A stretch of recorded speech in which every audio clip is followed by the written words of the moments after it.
DMK versus TVK தான் அப்படின்னு சொல்லிட்டு இருக்காரு. ஆனா தூய சக்தின்னு ஒரு வார்த்தையை பயன்படுத்திருக்காரு இன்னைக்கு. தீய சக்தி தூய சக்தி தீய சக்தி அதுல இன்னைக்கு ஒரு கிறிஸ்தவ தலைவராக இன்னைக்கு ஒரு மிகப்பெரிய கட்சி வச்சு நடத்திக்கிட்டு இருக்க இடத்துல ஒரு விஜய் அவர்கள் இருக்கிறான்றதுதான் இதை காட்டுது. இன்னைக்கு நமக்கு தெரியும் சீமானோட பூரா காலி பண்ண போறாரு விஜய். ஒத்த ஓட்டு இல்லாமல் இருந்தாலும் சும்மா தெருவில் நிற்க போறேன். ஏற்கனவே இருந்தாலும் தெருவில் தான் நிற்கிறான், இப்பவும் தெருவில் தான் நிற்க போறான். சீமானுக்குலாம் பெருசா என்னமே கொள்கை இருக்கு. தமிழர்கள் சொல்லிட்டே அலையணும். இருக்கிற இந்த அறவேக்காடு இருக்கு தெரியுமா, அவன் சொல்றதை பூரா நம்பக்கூடிய ஜெயலலிதா அவர்கள் செய்யாத ஒரு சாதனையை, ஒரு சரித்திர சாதனையை எடப்பாடி அவர்கள் செஞ்சார். ஒரு நல்ல அப்பனுக்கு ஆத்தாளுக்கு பிறந்தவனா இருந்தா சீமான் இந்த தடவை விஜய் சதவீதம், அதாவது விஜயினுடைய ஓட்டு சதவீதத்தோட 1% எக்ஸ்ட்ரா வாங்கிட்டு போவான்.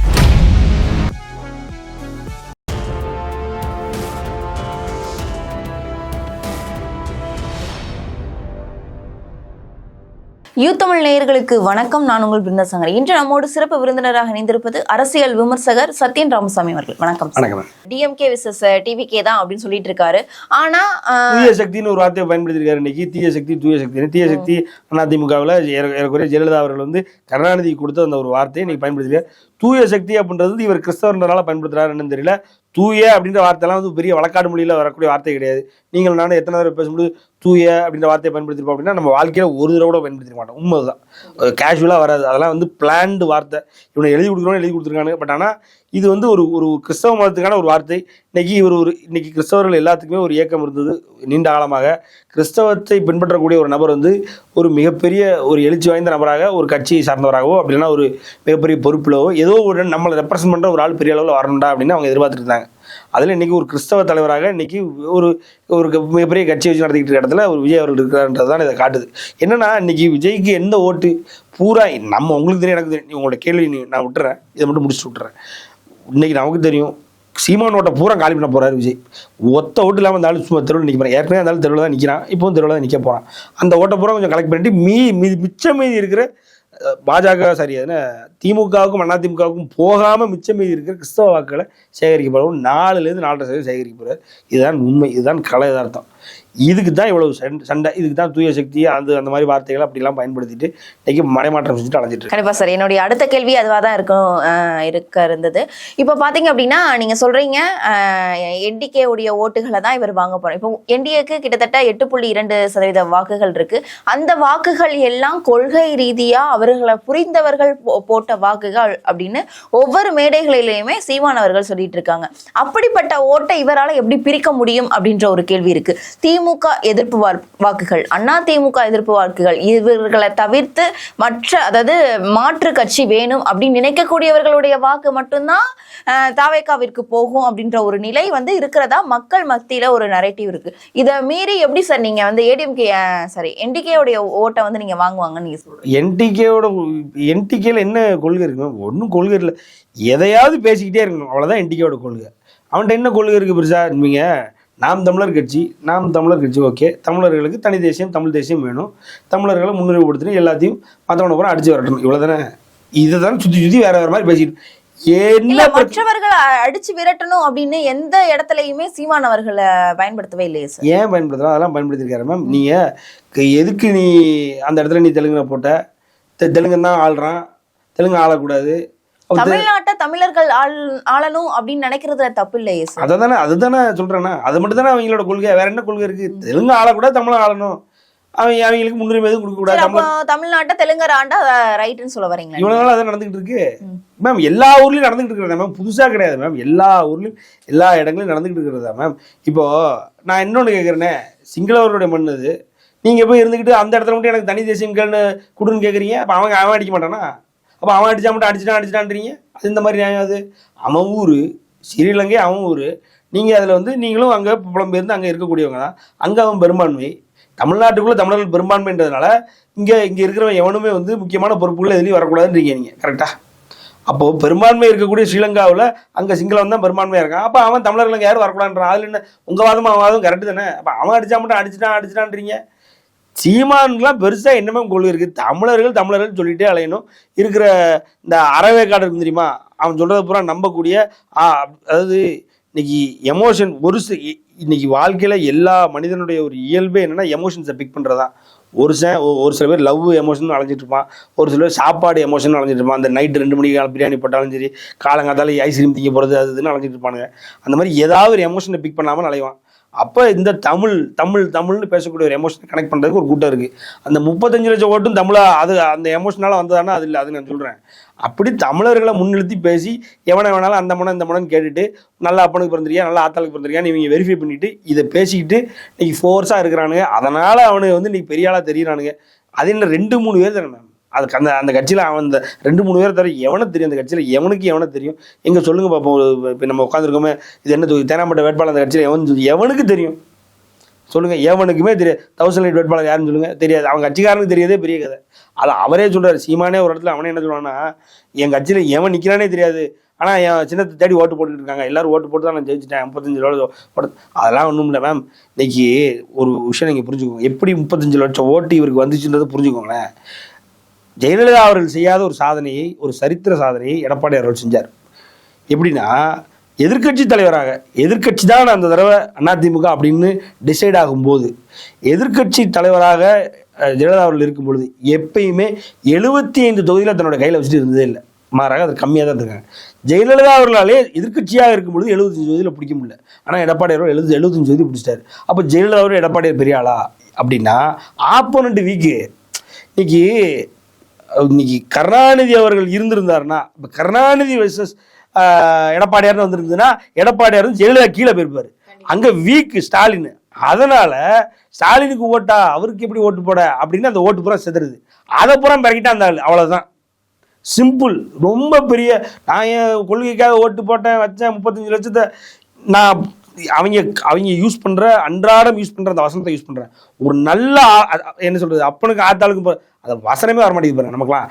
ஒரு நல்ல அப்பனுக்கு ஆத்தாளுக்கு பிறந்தவனா இருந்தா சீமான் இந்த தடவை 35 லட்சம் ஓட்டையும், இந்த தடவை விஜய் சதவீதம், அதாவது விஜயினுடைய ஓட்டு சதவீதத்தோட 1% எக்ஸ்ட்ரா வாங்கிட்டு பார்ப்போம். 1% இல்லைன்னா அரை சைடு மீசையா மலிச்சு அலைவானவன். இவ்வளோ வாய் பேசுறானு இல்லை, 35 லட்சம் ஓட்டு என் கொள்கைக்கு தான் வந்திருக்குன்றானு இல்லை. அடிச்சு கேட்குறேன் மேம். அந்த ஆள் நல்ல அப்பனுக்கும் நல்ல ஆத்தாளுக்கும் பிறந்திருந்தான்னா அவனை விஜயை விட 1% கூட வாங்க சொல்லிடுங்க, பார்த்துடலாம். இல்லைன்னா அரை சைடு மீசை மலிக்கும். சொல்லுங்க, முடியாது. சும்மா என்னத்தையாவது பேசிக்கிட்டு வச்சுக்கிட்டு அவனுக்கும் விஜய்க்கு தான் போட்டியே. என்னன்னா அது அவனுக்கு தெரியும், விஜய்க்கு அது தெரியாது. விஜய் என்ன நினச்சிக்கிட்டு இருக்காப்புல, டிஎம்கேக்கு இவருக்கு தான் போட்டின்னு நினச்சிக்கிட்டு இருக்காப்புல. எங்கே போனாலும் அது ஒரு பஞ்சு, ஆரம்பத்துலேருந்து கடைசி வரைக்கும் அதை சொல்லிட்டு வந்துடுறாரு. டிஎம்கே அவர் சீண்ட கூட மாட்டேங்குது. இதுதான் இன்னைக்கு அரசியல் நிதர்சனம். இன்னைக்கும் போய் என்ன சொல்கிறது, எனக்கு ஓட்டு போட்டுருங்க, உங்களை நம்பி தான் நான் வந்திருக்கேன், உங்களை நம்பி நான் வந்திருக்கேன், ஒன்றும் பிரச்சனை இல்லை, உங்களுக்கு நான் தான் ஃபஸ்ட்டு வந்து நிற்பேன், எதுனாலும் விஜய் முதல்ல வந்து நிற்பான். இதெல்லாம் அரசியல் கட்சின்னு ஒருத்தர் ஆரம்பித்தாலே காலங்காலமாக சொல்லிட்டு இருக்க டைலாக். நான் வந்து நிற்பேன் முதலா, தொகுதி வாரியாக பேசுகிறோன்னு பேசுவான், வார்டுக்கு பேசுகிறோன்னு பேசுவான். இந்த மாதிரி இந்த வழக்கொழிஞ்சு போன டைலாக்கை திருப்பி அருன்னு அறுத்து, அதே மாதிரி வழக்கம் போல் நடுவில் மறந்துடும். அவர் எழுதி வந்து டைலாக் பேப்பரில் டைலாக் மறந்துடும். எடுத்து வச்சு அப்படியே அதை பார்த்து படிக்க ஆரம்பிச்சு, அதை பார்த்து படிக்கும்போது கூட ஒரு நேர்த்தியாக படிக்க மாட்டார். அதை பாதி மறந்துடுவார். அதில் எந்த வார்த்தையோட எப்படி வந்து ஒரு ஒளியோட பேசணும்னு தெரியாது. அப்படியே ஏதோ அவருக்கு தெரிஞ்சதை பண்ணிக்கிட்டு இருக்காரு மேம். அவ்வளோதான். இதற்கான முடிவு 2026 தெரிய வந்துடும். 2026 அப்புறம் இவர் கட்சி வச்சு நடத்துவாரா, அப்புறம் பேக் டு ட்விட்டர் பாலிடிக்ஸ் போயிடுவார். வேற என்ன, இது என்ன பெரிய என்ன, இப்போ என்ன கிழிச்சிட்டார் அவர். ட்விட்டரில் தான் உட்காந்து எழுதிட்டு வச்சுக்கிட்டு உட்காந்துருக்காரு. அப்பப்போ இப்படி கூப்பிட வரும்போது எழுதி கொடுத்துறாங்க, அதை பேசிட்டு போயிடுறாரு. அதே மாதிரி எனக்கு தெரிய அடுத்த எலெக்ஷன் 2031 எலெக்ஷனுக்கு வெளில வருவார். வெளில வந்து அதுக்கு நடுவில் ட்விட்டரில் உட்காந்துட்டு ஏதாவது பிரச்சனைனா, சிஎம் சார் நான் வீட்டில் ஆஃபீஸில் தான் இருக்கேன், வாங்க நேராக. அதுமாதிரி எங்கேயாவது செத்துட்டானா வீட்டுக்கு நேராக ஆஃபீஸ்க்கு வாங்கன்னு கூப்பிட்டு பேசிட்டு அடுத்த 5 வருஷம் ஓட்ட போகிறாரு. இதுக்கு நடுவில் படங்கள் நடிக்க ஆரம்பிச்சு ஜெயஜெயன் அவருடைய படம் ஓடும். கண்டிப்பாக சார், அதை நம்ம பொறுத்தது தான் பார்க்கணும். இன்று பார்த்தீங்க அப்படின்னா முதல்வர் அவர்கள் இபிஎஸ் அவர்கள் ஒரு விஷயம் சொல்லியிருக்காங்க. இவர் எதிர்கட்சியா இல்லை, எதிரி கட்சியா இருக்காரு அப்படின்னு சொல்லிட்டு இபிஎஸ்ஸை பார்த்து முதல்வர் அவர்கள் சொல்லியிருக்காரு. இதை பார்க்கும்போது உங்களுக்கு என்ன மேம்? அதான் மேம், இபிஎஸ் அவர்களுடைய ஒவ்வொரு கேள்விக்கு இன்னைக்கு பதில் சொல்ல முடியாமல் திணறி திக்கி தவிச்சிக்கிட்டு இருக்காங்க திமுகவினர். எடப்பாடியார் எப்படிப்பட்டவர் அப்படின்னா, ஸ்டாலின் முன்னாடியே சிஎம் ஆனவர். சிஎம்னா என்ன, அந்த சீட்டினுடைய ஹீட் அவருக்கு தெரியும், அந்த சீட்டினுடைய பவர் அவருக்கு தெரியும். ஸ்டாலின் அவர்களுக்கு தெரியாது. ஸ்டாலின் புதுசாக பார்த்துக்கிட்டு இருக்காரு. எடப்பாடி அவர்கள் சிஎம்மாக இருக்கும்பொழுது ஏறக்குறைய பல முனை தாக்குதல் அவர் மேல் நடந்தது. நான் சொல்றது இந்த விஜய் உட்பட. விஜய் அன்னைக்கு இந்த திமுக ஆட்சி அமைச்சான்ற இந்த திமுகவினுடைய ரெட் ஜெயண்டை வர வச்சு இந்த விஜய் தான். ரெட் ஜெயண்ட்டுக்கு பிள்ளையார் சொல்லி போட்டு உள்ளே கொண்டு வந்ததே அவர் தான். இன்றைக்கி அவங்க தான் ரெட் ஜெயண்ட் தான் வந்து இன்றைக்கி தமிழ் சினிமாவே என்ன சொல்கிறது நலிய வச்சுக்கிட்டு இருக்காங்கன்றது அது வேற கதை. அந்த விஜய் வந்து 2018 சர்க்கார் ஒரு படம் சன் பிக்சர்ஸ் படத்தில் நடித்து அதிமுகவினுடைய திட்டத்தை அப்படி நேரடியாக கொச்சைப்படுத்தினார்.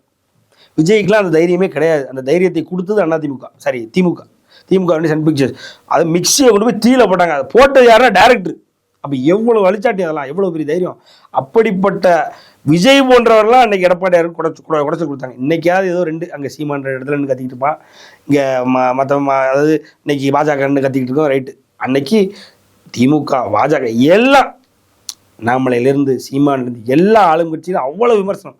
அதை தாண்டி நேச்சுரல் டிசாஸ்டர், கொரோனாவின் பிடியில் மக்கள் மாட்டாங்களோ இல்லையா, எடப்பாடியார் மாட்டினார். இதெல்லாம் தாண்டி அந்த சீட்டினுடைய ஹீட்டை தெரிஞ்சு இந்த சீட்டில் அப்பவும் வந்து பக்குவமாக பண்பட்டு எவனையும் எதிர்பார்த்து நிற்காம, முக்கியமாக மத்திய அரசாங்கம் எனக்கு இது கொடுக்கல, அதை கொடுக்கல, எனக்கு இப்படி பண்ணிடுச்சு அப்படி பண்ணிடுச்சு எங்கே போய் நின்று அழாமல் அழகா எந்த ஒரு குற்ற சம்பவங்களும் பெரிய அளவில் நிகழாமல் அழகா பார்த்துக்கிட்டார். அந்த 13 பேர் இறந்த தூத்துக்குடி சம்பவத்தையும் நடத்தி முடிச்ச உடனே அன்னைக்கு அவர் தான் பண்ணாருன்னு சொன்ன பூரா இன்னைக்கு கேட்குறான், அவர் அப்படி சொல்லக்கூடிய ஆள் இல்லைன்றான்.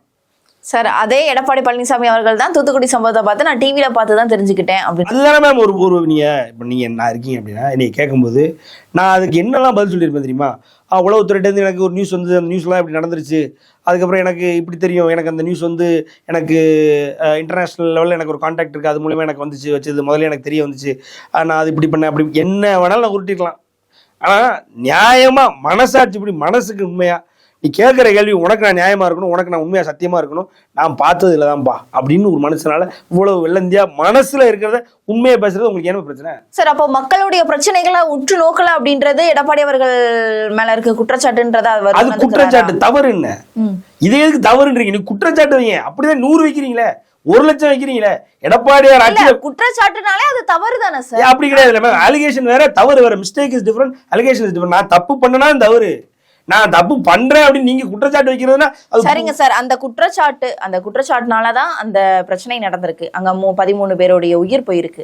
நான் அதான் மறுபடியும் சொல்றேன். அது நல்ல விஷயம் என்னன்னா, அதுல அருணா ஜெகதீசனுடைய ஆணையம் இருந்தது. அருணா ஜெகதீசன் ஆணையம் வந்து இதற்கும் ஆளும் கட்சியினுடைய அரசாங்கத்துக்கும் எந்த சம்பந்தம் இல்லைன்னு கிளீன் சீட் கொடுத்துட்டாங்க. இப்பவும் அவர் தான் அப்படின்னு நான் அதான் சொல்ல வந்தேன். என்னன்னா, அதற்கு எடப்பாடியார் எந்த வகையிலும் காரணம் இல்லைன்றது எல்லா இடத்துலையும் எல்லாரும் அவர் அன்னைக்கு தூற்றி பேசுறவங்களே பேச ஆரம்பிச்சிட்டாங்க.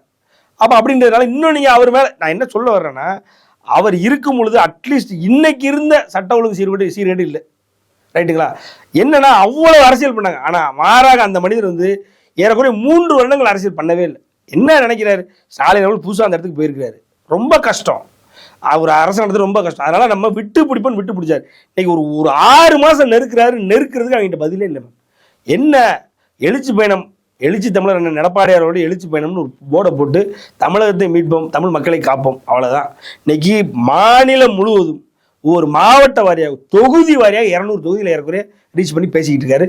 ஒவ்வொரு நாளும் புளியை கரைச்சி இன்னைக்கு ஐயா ஸ்டாலின் அவர்களும், குறிப்பாக உதயநிதி ஸ்டாலின் அவர்களும் எடப்பாடியார் எங்கே போகிறாரு, அவருக்கு எப்படிலாம் பதில் கொடுக்கலான்ற பதிலை கொடுக்கறது மட்டுமே அவங்க வேலையாக இருக்குது. அந்த மாதிரி இன்றைய தமிழக அரசியலை மொத்தமும் எடப்பாடியாருக்கு எதிராக, அதாவது எடப்பாடியார் மேலே ஃபோக்கஸ் ஆகிற மாதிரி மாற்றிருக்காரு. அதுதான் உண்மை. இதை இவர் பண்ணுவாரா? இதை இவர் பண்ணுறதுக்கு இவருக்கு திராணி இருக்கா? இவரால் பண்ண முடியுமா? அதிமுக இட்டுக்கட்டி நடத்துறதுக்கு இவருக்கு முடியுமா? இன்னைக்கு பண்ணிட்டு இருக்காரு இவர். அதாவது அதிமுகவுக்கு எவன் வேண்டான்றதுல ரொம்ப தெளிவாக இருக்காரு. அதிமுக எப்படி வளர்க்கணுன்றது அதை விட தெளிவாக இருக்காரு. இன்னைக்கு இவர் தான் வந்து அதிமுக கிங் பின் அப்படின்னு நிரூபிச்சிட்டார்.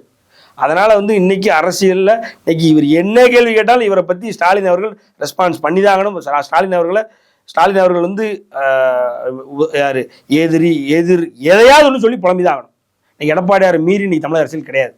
அதில் ரொம்ப ஸ்ட்ராங்காக இருக்கிறார் அவர். கண்டிப்பாக 2026 கண்டிப்பாக நம்ம பொறுத்திருந்து தான் பார்க்கணும். அரசியல் ரீதியாக இருக்கக்கூடிய பல்வேறு விடயங்களை எங்களோட பகிர்ந்தமைக்கு நன்றி சார்.